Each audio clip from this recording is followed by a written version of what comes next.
नमस्कार, साधना न्यूज में आपका बहुत स्वागत है और मैं हूं आपके साथ अनुपमा खोपरी। मध्य प्रदेश के धार जिले के खलखाट में सोमवार सुबह महाराष्ट्र रोडवेज की बस नर्मदा नदी में जा गिरी।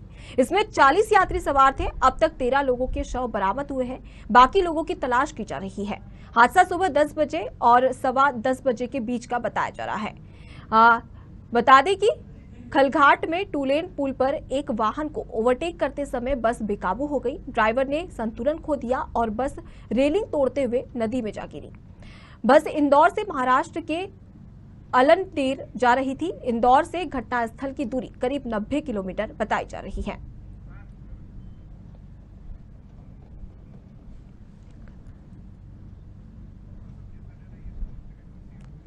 तो आपको ये खबर बता रहे हैं मध्य प्रदेश के धार जिले से, जहां पर बड़ा हादसा हो गया जिसकी वजह से 40 यात्रियों वाली सवार बस नदी में जा गिरी। और वहीं पर इस बीच सीएम शिवराज सिंह चौहान का तो ट्वीट सामने आया, लेकिन प्रधानमंत्री नरेंद्र मोदी ने भी ट्वीट किया है, जहां पर उन्होंने इस घटना में तमाम जो मृतक हैं उनको लेकर श्रद्धांजलि दी है और साथ ही इस घटना पर दुख भी जताया है।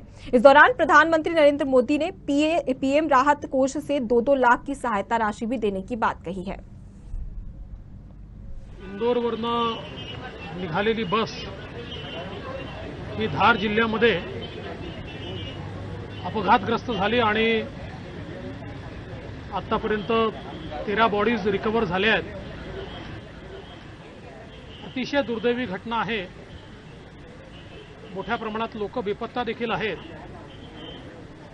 मुख्यमंत्री एकनाथरावजी शिंदे आणि मी स्वतः आम्ही दोघंही मध्य प्रदेशच्या मुख्यमंत्र्यांशी चर्चा केली। मध्य प्रदेशच्या मुख्यमंत्र्यांचे मी आभार मानतो की त्यांनी संपूर्ण प्रशासन तात्काळ त्या ठिकाणी पाठवून क्रेन वगैरे सगळं पाठवून आणि कारवाई सुरू केली। बॉडीज रिकवर करना शुरू किया। मध्य प्रदेश के इंदौर से महाराष्ट्र में आने वाली स्टेट ट्रांसपोर्ट की बस, इसका एक्सीडेंट धार जिले में हुआ है। अभी तक 13 लोगों के मृत्यु होने की खबर हमारे पास है। बाकी लोगों को ढूंढा जा रहा है। मुख्यमंत्री एकनाथ शिंदे जी ने और मैंने मध्य प्रदेश के मुख्यमंत्री शिवराज सिंह चौहान जी से बातचीत की। मुख्यमंत्री शिवराज जी ने पूरा प्रशासन वहां पर लगाया है। स्वयं उन्होंने उसमें ध्यान दिया है और जल्दी से जल्दी वहां क्या मदद की जा सकती है वो मदद भी उन्होंने की है। अभी जो लोग प्राप्त नहीं हुए हैं उनको खोजने का काम चल रहा है। जो बॉडीज प्राप्त हुई है उसकी आगे की जो व्यवस्था है उसमें भी उनका सहकार्य हमको मिल रहा है। जलगांव में भी हम लोगों ने एक सेंटर शुरू किया है जहां से सारी जानकारी जो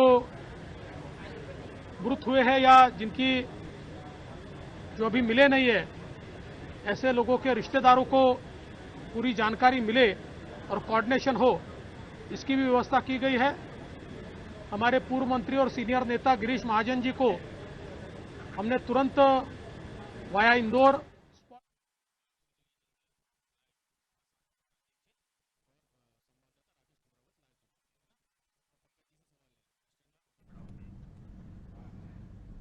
तो चलिए आपको सीधे ले चलते हैं। हमारे साथ में न्यूज हेड पंकज दीक्षित जी जुड़ चुके हैं और उन्हीं के साथ में हमारे संवाददाता राकेश कुमरावत भी जुड़ चुके हैं। सबसे पहले मैं रुक करूंगी पंकज जी आपका। देखा जाए तो बड़ी दुर्घटना हुई है जहां धार जिले से ऐसी खबर सामने आई है। 40 यात्री सवार थे जिनमें से 13 यात्रियों का जो शव था वो बरामद कर लिया गया है। फिलहाल ताजा अपडेट क्या है? देखिए, ताजा अपडेट यही है कि इस वक्त 40 लोग जो है बस में सवार थे जी। और 13 जो लोग निकाले गए हैं वो मृत अवस्था में ही गोताखोरों को मिले। 13 लोगों की मृत्यु इस घटनाक्रम में हो गई है और बाकी लोगों की तलाश अभी जारी है। गोताखोर लगातार काम कर रहे हैं। रेस्क्यू ऑपरेशन चल रहा है और एनडीआरएफ की जो टीम है वो वहां पर है। दोनों जिलों की, खरगोन और धार दोनों जिलों की पुलिस वहां पर मौजूद है। पुलिस अपना काम कर रही है। प्रशासनिक अमला पूरी तरह से मुस्तैद है। मुख्यमंत्री शिवराज सिंह चौहान ने महाराष्ट्र के मुख्यमंत्री एकनाथ शिंदे जी से बातचीत की और उनसे कहा कि यहाँ जो भी शव बरामद हुए हैं वो ससम्मान महाराष्ट्र पहुंचाए जाएंगे। और बड़ी बात यह है कि प्रधानमंत्री नरेंद्र मोदी ने भी संवेदना व्यक्त की है और जो मृतक परिवार हैं उनको 2-2 लाख रुपए देने की बात कही है। मुख्यमंत्री शिवराज सिंह चौहान ने 4 लाख रुपए सांत्वना स्वरूप देने की बात कही है। 50,000 रुपए जो घायल हैं उन्हें दिए जाएंगे, ऐसी घोषणा मुख्यमंत्री शिवराज सिंह चौहान के द्वारा की गई है। लेकिन इस वक्त सर्च चल रही है, उम्मीद है कि कुछ लोग और जो है वो सकुशल निकाले जाएं। जी पंकज जी, देखा जाए तो तमाम, चाहे प्रधानमंत्री की बात करें या फिर सीएम शिवराज सिंह चौहान ने तो मुआवजे की बात कही है, लेकिन इस बीच एक बड़ा अपडेट भी हम हमारी जनता को दे देते हैं, जहां पर महाराष्ट्र के मुख्यमंत्री एकनाथ शिंदे ने भी 10-10 लाख रुपए मुआवजे की बात कही है, जो कि राहत कोष से उन्हें दिया जाएगा। जो तमाम मृतक है उन्हें उनके परिजनों को दिया जाएगा। तो एक बड़ी राहत कोष भी दी जा रही है, चाहे राज्य सरकार की बात करें या केंद्र सरकार की ओर से। फिलहाल देखा जाए तो फिलहाल वहां पर कैसी स्थिति है और कितना समय लगेगा तमाम जो यात्री है उन्हें बाहर निकालने में? देखिए, इस वक्त ये कहना तो मुश्किल है कि समय कितना लगेगा, क्योंकि जब बस सुबह 10:10 पर नदी में गिरी थी तब वहां पर तेज बहाव था, क्योंकि लगातार बारिश हो रही है और वो बारिश जो है नर्मदा नदी में लगातार पानी बढ़ता जा रहा है। तो बहाव तेज था। जब बस गिरी तो कुछ हिस्सा उसका धरातल पर था, मतलब जो जमीन थी पक्की उस पर था, और कुछ हिस्सा पानी में था। ये भी कयास लगाया जा रहा है कि कुछ लोग बहकर दूर निकल गए, वो कितने दूर गए हैं, उनकी क्या स्थिति है, इस पर बातचीत करना इस वक्त संभव नहीं है। लेकिन गोताखोर अपना काम कर रहे हैं, एनडीआरएफ की टीम अपना काम कर रही है। तो ये कहना इस वक्त मुझे लगता मुश्किल है कि कितने समय में वो लोग फाइंड आउट कर पाएंगे। लेकिन इतना तय है कि बहुत तत्परता से वो लगे हुए हैं और बहुत जल्दी वो उन लोगों को भी निकाल लेंगे जो बाकी लोग जो हैं जो लापता हैं इस वक्त। पंकज जी, इस वक्त हमारे साथ में हमारे संवाददाता राकेश भी जुड़े हुए हैं, अगर आपका उनसे कोई प्रश्न है तो आप पूछ सकते हैं। जी, मैं राकेश जी से ही पूछना चाहूंगा। राकेश जी, इस वक्त आप चूंकि मौके पर मौजूद हैं, क्या घटनाक्रम इस वक्त आप महसूस कर रहे हैं? जो कंफ्यूजन कहा जा रहा है कि 13 लोग निकाले जा चुके हैं, वो मृत अवस्था में हैं, और ये भी कहा जा रहा है कि 13 लोगों का ही रजिस्ट्रेशन की बात कही गई है बस में। दूसरी तरफ ये बात कही जा रही है कि 40 लोग बस में सवार थे। तो क्या सच है? एक्चुअल में अधिकृत रूप से बताया जा रहा है कि बस इंदौर से रवाना हुई थी, उस वक्त जो ऑनलाइन रजिस्ट्रेशन होता है वो 13 लोगों का हुआ था। उसके बाद में बस में रास्ते में से कितने लोग बैठे वो अभी तक कंफर्म नहीं हो पाया है। मतलब सिर्फ कयास लगाया जा रहा है कि उसमें 40 लोग थे या 30 लोग थे, सिर्फ कयास लगाया जा रहा है। कंफर्म सिर्फ 13 लोगों का था कि 13 लोग वहां पर रजिस्ट्रेशन करा करके बस पर सवार हुए।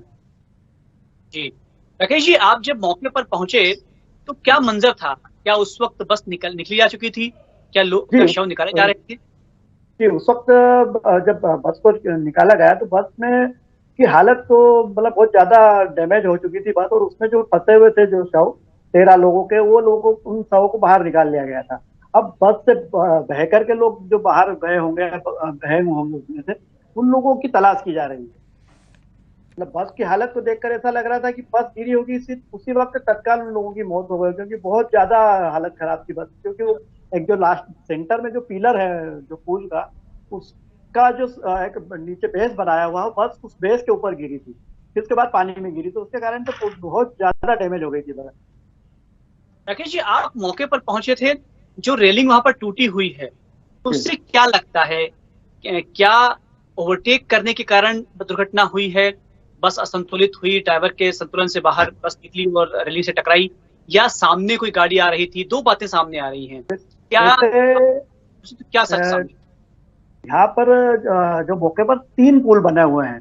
एक बहुत पुराना पुल है अंग्रेजों के जमाने का, वो बंद कर दिया गया है, और एक 35 वर्ष पुराना पुल है जहाँ पर एक्सीडेंट हुआ जिस पुल पर, वो 1 वे कर रखा है उसको। मतलब उसको इंदौर से पूना या महाराष्ट्र जाने वाली बसें इस पुल से होकर के ही जाती है, और दूसरा जो पुल बना हुआ है जो नया बना है वो उससे आने वाली बसें महाराष्ट्र की ओर से जो बस आती है वो उधर से जाती है। किंतु यहाँ पर इस जो कुछ दूरी को बचाने के लिए कुछ लोग इस पुराने जो 35 वर्ष पुराना जहाँ एक्सीडेंट हुआ है इस पुल से लोग निकलते भी हैं। तो हो सकता है, मतलब जो बता रहे हैं लोग, चश्मदीद तो वहां पर कोई नहीं था, पर लोग अनुमान ऐसा लगा रहे हैं कि कोई बता रहा है कि बस किसी को ओवरटेक कर रही थी, कोई बता रहा है कोई सामने से कार आ रही थी, और कोई बता रहा है कि वहां पर कोई बाइक आ गई थी और उसको बचाने के लिए वो उसने एकदम टर्न किया और वो अचानक रेलिंग तोड़ करके बस नीचे चली गई। जी, लेकिन इतना तय लग रहा है कि चूंकि रेलिंग से टकराई है बस और 10 मिनट पहले ही बस कहीं रुकी थी घाट पर ही, वहां पर उन्होंने नाश्ता किया, अल्पाहार किया, उसके बाद चली थी। तो ड्राइवर नींद में भी नहीं था, ये भी तय है। कहीं बस असंतुलित हुई है किसी कारण से। जी बिल्कुल, बस असंतुलित हुई थी और उसी के कारण से मतलब हो सकता है कि बस जो उसकी घटना की स्पॉट देख करके लग रहा है कि संभवतः वो ओवरटेक ही किया होगा उसने, क्योंकि जब 2 वे रोड मतलब अपना जो वो है ये रोड, तो उसमें अगर राइट हैंड से बस गिरी है नीचे, तो इसका मतलब ये हो सकता है कि साइड में कोई बस हो लेफ्ट हैंड पर, उसको क्रॉस किया हो बस ने और उसको के कारण अनियंत्रित हुई वो बस। पंकज जी, अगर देखा जाए तो दोनों ही बातें सामने आ रही हैं, दो तरीके की बातें सामने आ रही है, जहां पर जो चालक है, जो बस चालक की बात करी जाए तो बस चालक की काफी लापरवाही सामने आ रही है। देखा जाए तो बस चालक ओवरटेक करने के चक्कर में इस वजह से नदी में जाके गिरी बस, पहली बात ये कही जा रही है। तो वहीं दूसरी बात ये भी सामने आ रही है कि रॉन्ग साइड से एक बाइक आ रही थी, जिसको बचाने के चक्कर में जो बस थी वो सीधे जाके नदी में गिर गई। तो इस तरह की दो बातें सामने आ रही है। दोनों बातों में देखिए, मैं आपको बता दूं कि ये तय है कि ड्राइवर की लापरवाही तो निश्चित रूप से है, क्योंकि जब एक ड्राइवर पूरी बस को लेकर चलता है तो पूरी जिम्मेदारी उस ड्राइवर पर होती है, उनकी जिंदगियां उसके हाथ में होती है। कहीं न कहीं निश्चित रूप से ये ड्राइवर की एक बड़ी जिम्मेदारी थी कि वो अपनी बस सुरक्षित निकालता। और मैं यहाँ पर ये भी कहना चाहूंगा कि इस जो दुर्घटना हुई है, इसके बाद में जो महाराष्ट्र रोडवेज है और जो बाकी जो गवर्नमेंट की बसेस हैं, उनका फिटनेस पर भी जो है इस पर ध्यान दिया जाना चाहिए।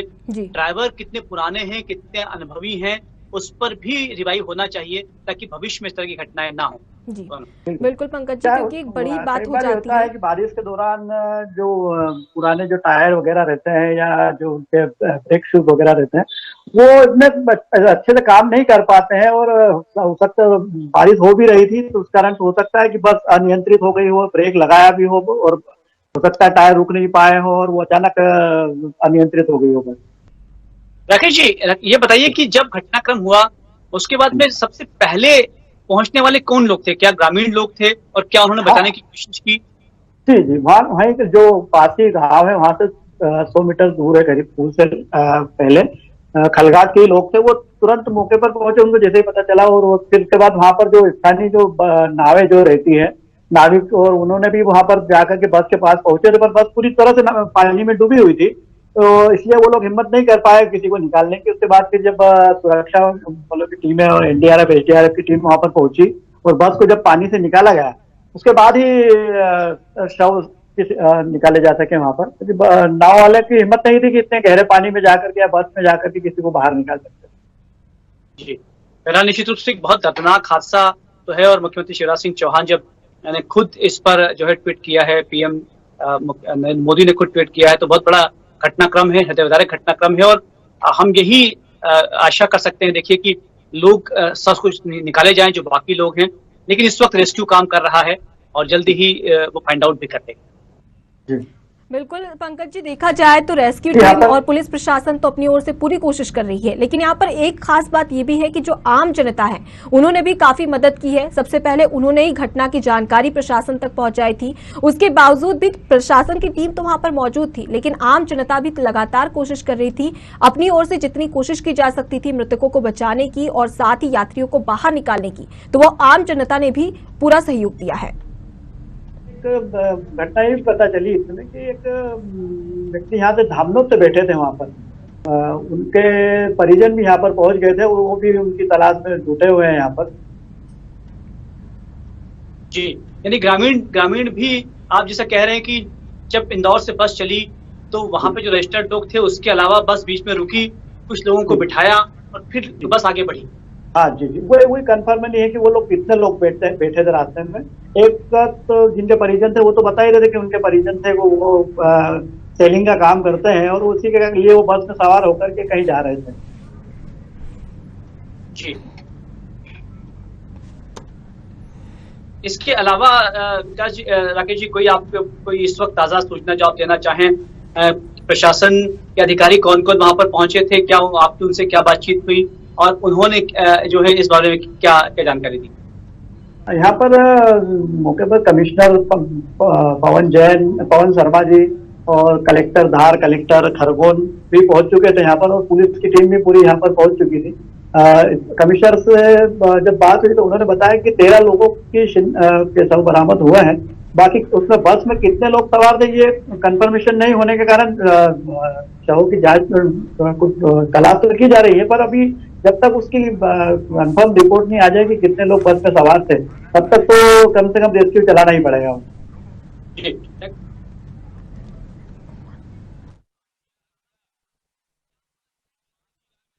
साथ में विधायक पानसी लाल मीणा जुड़ चुके हैं। पानसी जी, आपका सबसे पहले तो बहुत बहुत स्वागत है साधना न्यूज पे।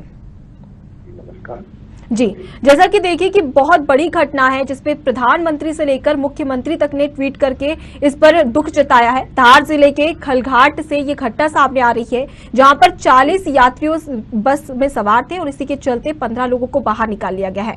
अभी अपडेट अगर फिलहाल की बात की जाए तो फिलहाल क्या अपडेट है इस घटना पर? हेलो जी, आप तक मेरी आवाज पहुंच पा रही है? जी, आ रही है जी। मेरा निवेदन ये है कि बहुत ही दुखद घटना है ये जी, और हम ईश्वर से वो प्रार्थना करता हूँ कि आप ऐसी दुखद घड़ी में उस दुखी परिवारों के लिए और मृतक आत्माओं की शांति के लिए ईश्वर से प्रार्थना करता हूँ कि ऐसी घटनाएं और न घटे। और ये बहुत ही गंभीर विषय है हमारे प्रदेश और देश के लिए कि नेशनल हाईवे पे और एबी रोड पे ये जो घटना घटी है, बार बार यहाँ पर अक्सर यहाँ पर ऐसी घटनाएं आए दिन होती रहती है। खलघाट पुल हो या गणपति घाट, जहाँ पर रोड गणेश घाट इंदौर से मात्र 70 किलोमीटर 50 किलोमीटर पे है, वो वहाँ पे नर्मदा पुलिया हो या अन्य घटनाएं, ये ऐसी घटनाओं के लिए हम प्रशासन को अवगत कराते हैं तो वहाँ पर बड़ा चिंता का विषय रहता है कि जब हम बात उठाते हैं विधानसभा और सदनों में तब हमारी बातों को अनसुनी किया जाता है। अब इस बात के लिए भी मैंने सदन में इसको मामले को 1 साल पूर्व उठाया था तो उन्होंने आश्वासन मात्र दिया था और सरकार को इस बात के लिए अगर अलर्ट हो जाती सरकार कि भैया यहाँ बड़े बड़े हादसे होते हैं, आए दिन यहाँ पे कई बच्चे कूदते हैं, कोई टेंशन वाले व्यक्ति, कोई परेशान व्यक्ति यहाँ पे कूद जाते हैं और जाने दे देते हैं। तो इस बात को मैंने मुद्दे को उठाया था कि यहाँ जो दीवार क्रैक हो रही है और पुल अस्त व्यस्त बन रहा है उसको दुरुस्त किया जाए और रेलिंग सही लगाया जाए प्रॉपरली और उसमें जाली लगाया जाए। यूपी में कहीं हम जाते हैं जब यूपी या हरिद्वार तो वहाँ पे गंगा जी के घाट के किनारे भी बड़ी बड़ी जालियां लगी और अन्य नदियों में भी हमने कई जगह देखा बाहर स्टेटों में कि वहाँ पे बड़ी बड़ी रेलिंग और कम से कम 7-8 फीट ऊपर तक जालियां, जहाँ पे कटीले नुकीले तार रहते हैं और नीचे बड़ी मोटी दीवार बना करके रेलिंग बनाई जाती है। यहाँ पे छोटी सी दीवार है नर्मदा जी के किनारे रेलिंग की।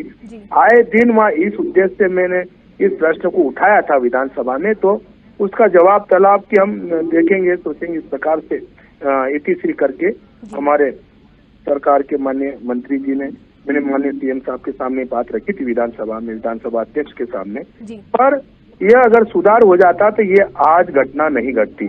तो अब आप बताओ, हम आवाज उठा सकते, क्या कर सकते हैं इसके बाद? काम करना तो सरकार का है, प्रशासन का है।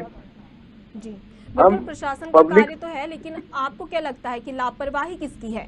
क्या ड्राइवर की लापरवाही है, प्रशासन की लापरवाही है? नहीं, ड्राइवर तो क्या, गाड़ी घोड़े चलाते तो ड्राइवर तो कभी नहीं ऐसा सोचता है कि मैं गाड़ी नदी में गिराऊं, मैं गाड़ी एक्सीडेंट करूं। कोई भी ड्राइवर ऐसा कभी, हर व्यक्ति को अपनी जान प्यारी होती है। और रही बात, वो कभी नहीं कोई अपने दुश्मन को भी मारने की कोशिश नहीं करता कि मैं गाड़ी जानबूझ के गिराऊं या जानबूझ के एक्सीडेंट करूं, कभी ऐसा कोई ड्राइवर नहीं करता है। ये तो क्या है कि अगर रोड खराब है तो रोड को बनाने का काम सरकार का है। सरकार को अगर किसी जनप्रतिनिधि ने, चाहे सरपंच ने हो, जनपद सदस्य ने हो, जिला पंचायत, विधायक, सांसद, किसी ने भी उसके सदन में रखा हो, जनपद का मामला हो तो जनपद सदस्य का महत्व उनको समझना चाहिए अधिकारियों को, और जिले का मामला हो तो जनपद सदस्य, जिला पंचायत सदस्य अगर योजना मंडल में भी रखे तो कलेक्टर का दायित्व रहना चाहिए कि मैं उस काम को करूं। तो जो जनप्रतिनिधि पब्लिक चुनती है अपने विकास के लिए, अपने बातों का संज्ञान प्रशासन तक पहुंचाने के लिए, तो यह प्रशासन को अलर्ट रहना चाहिए और इसको चिंताजनक ऐसे विषयों पे चिंता करके ये काम करना चाहिए। मैंने जब सदन में रखा तो इस बात को कम से कम 1.5 से 2 साल हो गए, आज तक उसमें बिल्कुल, यहाँ धर्मपुरी में भेंट संस्थान में भी हमारी कई बार लोग डूबे, वहां पर भी ध्यान नहीं गया। हमारे यहाँ गणेश घाट ब्लैक स्थान के नाम से लोग जानने जाते हैं, रोज एक तो घटना होती है, 8 दिन में 1-2 लोग डेली मरते हैं। गणपति घाट इंदौर से मात्र 50 किलोमीटर पे, पर आज तक उस घाट की सुनवाई नहीं। 2010 में एबी रोड पे जब 4 लाइन बनी हमारे यहाँ, तब से आज तक उस घाट के लिए कई बार हमने धरना प्रदर्शन किया, कई बार विधानसभा में दिया, और हम दिल्ली नेशनल हाईवे अथॉरिटी को मिले, तब भी आज तक उस घटना को भी। क्या मैं ये पूछना चाहता हूँ आपके माध्यम से कि क्या आज जो घटना घटी, ऐसी और घटनाएं घटती रहेगी तब करेंगे क्या? हजारों, कम से कम आपको बताऊं, वहाँ कम से कम 700-800 मौतें हो गई है 10 साल में गणपति घाट में, है ना। 500 तो अन्य 500 व्यक्ति मरे हैं और कम से कम 200 से 300 जानवर लोग, मतलब अन्य जाने गई है। तो मेरा कहना ये है कि प्रशासन इन बातों को, हमारी जो बातों को, जनप्रतिनिधियों की बातों को अवहेलना करती है। आज जो घटना 2 साल पहले मैंने अगर क्वेश्चन उठाया था, तो ये अगर बन जाता 1.5 साल 2 साल पहले, तो आज ये घटना इतनी बड़ी घटना नहीं घटती। गाड़ी तो क्या अब इंसान बनाता है, पुरानी हो नई हो, कभी ब्रेक फेल हो जाए, कभी कुछ हो जाए, ऐसे में अचानक वो हादसा, तो ईश्वर जाने कैसे हुआ है।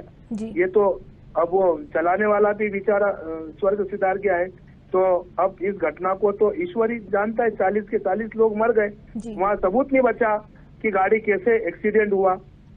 तो अगर रेलिंग हो सकता, उसके ब्रेक फेल हो सकता, कुछ ऐसा प्रॉब्लम आ गई तो गाड़ी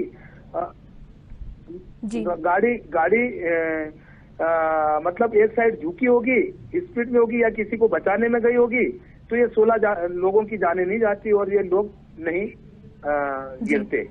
बिल्कुल पंचीलाल जी, अगर देखा जाए तो प्रशासन से तो लगातार बात की जा रही है और साथ ही वहां पर रेस्क्यू भी जारी है, और जो तमाम लोग हैं उन्हें, यात्रियों को भी बाहर निकालने की कोशिश की जा रही है। लेकिन यहाँ पर सबसे बड़ी चीज है कि मैं ये सरकार को जगाना चाहता हूँ कि कोई भी आदमी, जनप्रतिनिधि अगर किसी सदन में रखता है तो उसको तवज्जो देना चाहिए, वो उसके भर घर का काम नहीं रहता है।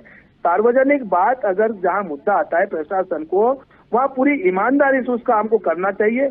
कोई नॉन पॉलिटिशियन नहीं रहते। ये अब कोई मुद्दा, इतना बड़ा मुद्दा था कि नर्मदा जी के पुलिया पे अगर मेरा कोई, मैं झूठ बोल रहा हूँ तो मेरे सदन में से निकला लीजिए, कोई मैं नहीं बोल रहा हूँ तो जी।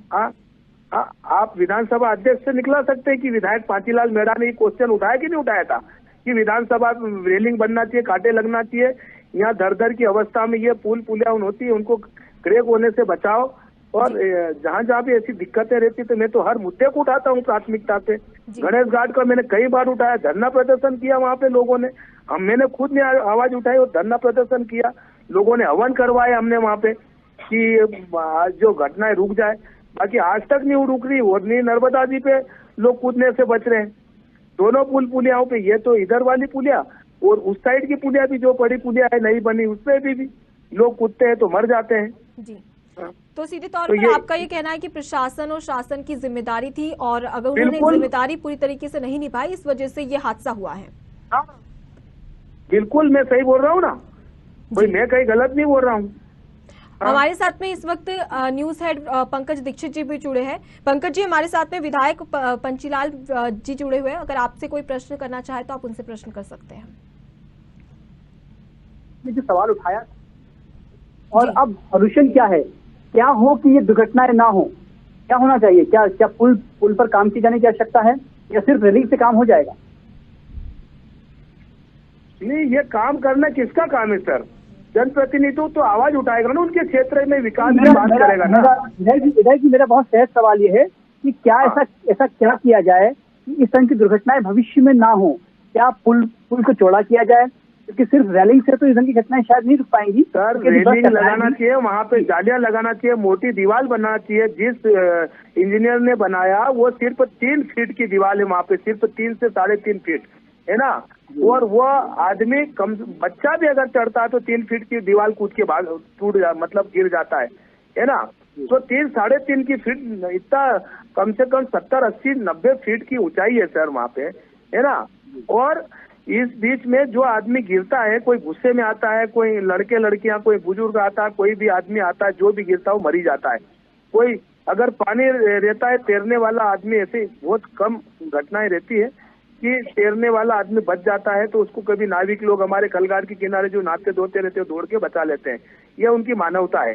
तो आज मेरा प्रशासन से, सरकार से ये निवेदन है कि आप क्यों नहीं इस दीवार को ऊपर उठाते हो, या ऊपर जाली लगा दी जाए, या उसको बचने के कहीं भी उपाय किए जाए। ये सरकार के पास कई करोड़ों रुपए, अरबों रुपए रहते हैं। सरकार विधायक जी क्या आप मौके पर गए थे? और मौके पर मैं राष्ट्रपति जी के चुनाव में भोपाल पहुंचा जैसे ये घटना हो गई है। मैं यहाँ से अभी निकल रहा हूँ, राष्ट्रपति जी का चुनाव चल रहा था, तो मैं इस उद्देश्य से यहाँ आया था। रात वहाँ उपस्थित शाम को वहाँ मैं जाके मिलूंगा। और जैसे ही घटना घटी, मैंने माननीय कलेक्टर साहब को लगाया, आदरणीय पंकज जैन साहब, जिन्होंने तत्काल जैसे घटना सुना वो तत्काल अपने निवास से बिल्कुल कलघाट की तरफ जाने लगे। और पूरे हमले के साथ में पूरी ईमानदारी से उन्होंने सभी पूरे विभागों को लगा दिया और बहुत बढ़िया तरीके से उन्होंने पूरा हैंडल किया। और पूरे सब लोगों को भी, सब जनप्रतिनिधियों को भी वहाँ जो भी आए थे उनको आश्वस्त किया कि मैं पूरी मदद और सहयोग करूंगा। बिल्कुल सचिव विधायक, लेकिन अब सवाल यही है कि जो घटना हो चुकी है उससे तो आप कुछ नहीं कर सकते, लेकिन भविष्य में ऐसी घटनाएं ना हो, इसके लिए आप कुछ करने जा रहे हैं। इस घटना के लिए मैं अभी बोलता हूँ कि मेरे क्षेत्र में या पूरे प्रदेश में जहाँ जहाँ पर भी रोडों की कमी है, ऐसे दूरस्थ और खतरनाक ब्लैक स्थान जो रहते हैं, जहाँ खतरनाक हादसे होते रहते हैं, वहाँ सरकार को आम जो रोड बनाते हैं उससे प्राथमिकता से इन लोगों को लेना चाहिए। जैसे गणेश घाट हो, या झाबुआ में थी माछलिया घाट हो, या और अन्य जगह भी जहाँ नर्मदा जी के बड़े बड़े पुल बने हैं, वहाँ ऐसी घटनाएं आने वाले समय में नहीं हो। ऐसे जगह माननीय मुख्यमंत्री जी को, हमारे माननीय सभी मंत्रियों को, जो निर्माण चाहे PWD का हो, PHE का, या किसी भी विभाग के मंत्रियों को ऐसा कैबिनेट में रखना चाहिए कि जो हादसा होता है, अगर 1 बार हो जाए, 2 बार हो जाए। गणेश घाट में 500-700 लोग मर गए सर, आज तक प्रशासन नहीं जागा वहाँ पे।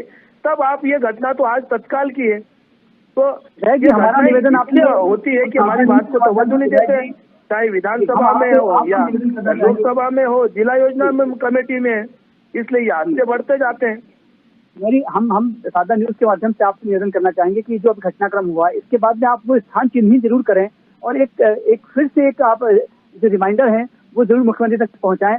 सादा न्यूज भी कोशिश करेगा कि वो आपकी बात जो मुख्यमंत्री तक पहुंचे, उस पर काम। सर, मेरे सारे जनप्रतिनिधि वहाँ पहुंच गए हैं, है ना। सरपंच से लेके जनपद से जिले वाले और सारे अधिकारियों को, SDM से, तहसीलदार से, अस्पताल के डॉक्टरों को, BMO साहब को, कलेक्टर साहब को, सबको मैं संपर्क में हूँ। आप चाहे तो धार कलेक्टर साहब से बात कर सकते हैं, आप चाहे तो वहाँ के SDM तहसीलदार साहब, सारे लोग लगे हुए हैं। नर्मदा जी में उन्होंने नावें लगा दी है ना, हाईवा लगा दी है, गाड़ियों को निकालने की व्यवस्था कर दी है, और जो पोस्टमार्टम करके डॉक्टर पहुंचा रहे हैं उनकी व्यवस्था भी हमारे डॉक्टर से लगा रहे हैं। तहसीलदार SDM साहब लगे हुए हैं, है ना। कोई भी किसी प्रकार का भी जहाँ पे भी पता लगता है, सबकी बातों को तवज्जो देते हुए हमारे सभी अधिकारी, जनप्रतिनिधि लगे हुए हैं। जी पंचीलाल जी, अगर देखा जाए तो लगातार प्रशासन की ओर से तो कोशिश की जा रही है कि तमाम यात्रियों को बाहर निकाल लिया जाए, लेकिन अब चिंता का विषय है और अब देखने वाली बात होगी कि कब तक के रेस्क्यू ऑपरेशन जारी रहता है और साथ ही तमाम जो यात्री थे उन्हें बाहर निकाल लिया जाता है। बहुत बहुत शुक्रिया पंचीलाल जी तमाम जानकारी के लिए और हमसे चर्चा करने के लिए। तो ये खबर आपको बता रहे हैं मध्य प्रदेश के धार जिले से, जहाँ खलघाट में सोमवार सुबह महाराष्ट्र रोडवेज की बस नर्मदा नदी में जा गिरी है। तो वहीं हमारे साथ में न्यूज हेड पंकज दीक्षित जी भी जुड़े हुए हैं। पंकज जी, अगर देखा जाए तो CM शिवराज सिंह चौहान ने कमल पटेल से भी कहा है कि आप जाइए और जाकर वहां पर देखिए कि क्या स्थिति है। तो फिलहाल अभी वहां पर कैसी स्थिति देखी जा रही है, और मंत्रियों की तरफ से देखा जाए तो मंत्री भी लगातार निरीक्षण कर रहे हैं, जायजा ले रहे हैं, तो उन्होंने क्या प्रतिक्रिया दी है? देखिए, बारिश लगातार हो रही है, रेस्क्यू इस वक्त चल रहा है और जितने भी मंत्री हैं और वो जब तक उनकी बात पहुंची संवेदनाएं व्यक्त कर रहे हैं। जैसा कि इस वक्त हमारे विधायक जी से बात हुई, उन्होंने भी कहा था कि उन्होंने सवाल उठाया था लेकिन उस पर काम नहीं हुआ। बहरहाल सवाल ये है कि आखिर उन्होंने उसके बाद में फॉलो अप क्यों नहीं किया। खैर, ये समय जो है इस तरह की बात करने का नहीं, लेकिन हम जरूर चाहेंगे कि हमारे जो रिपोर्टर राकेश जी वो हमारे साथ मौजूद है। राकेश जी, आप कोशिश जरूर कीजिएगा कि आप जो है विधायक जी के पास पहुंच के जो उन्होंने चिन्हित किए हैं स्थान जहां जहां पर घटनाक्रम भविष्य में हो सकते हैं, उन पर जरूर एक आलेख तैयार करें और वो मुख्यमंत्री तक भी उसके माध्यम से पहुंचाएंगे ताकि भविष्य में इस तरह की घटनाएं ना हो। कोशिश तो हर किसी की यही रहती है कि भविष्य में ऐसी घटनाएं ना हो, लेकिन लापरवाही तब सामने आती है जब ये ऐसी इस तरीके की घटनाएं सामने आती है, तभी जाकर उजागर होता है। फिलहाल देखने वाली बात होगी कि 13 शव तो बाहर निकाल लिए गए हैं और बाकी कितने लोगों को बाहर निकाला जाता है। बहुत बहुत शुक्रिया पंकज जी तमाम जानकारी के लिए, और राकेश जी आपका भी बहुत बहुत शुक्रिया। तो चलिए आपको इस घटना पर कमल पटेल कृषि मंत्री ने क्या प्रतिक्रिया दी है वो भी आपको सुनाते हैं। और उसमें से बस जो है ओवरटेक करने में रेलिंग से टकराई और फिर पिलर पे गिरी है, पिलर पे अटकी है और पानी के बहाव के कारण बस के अंदर से ही 11 शव निकाले गए और 2 शव जो है बाहर से निकाले गए हैं।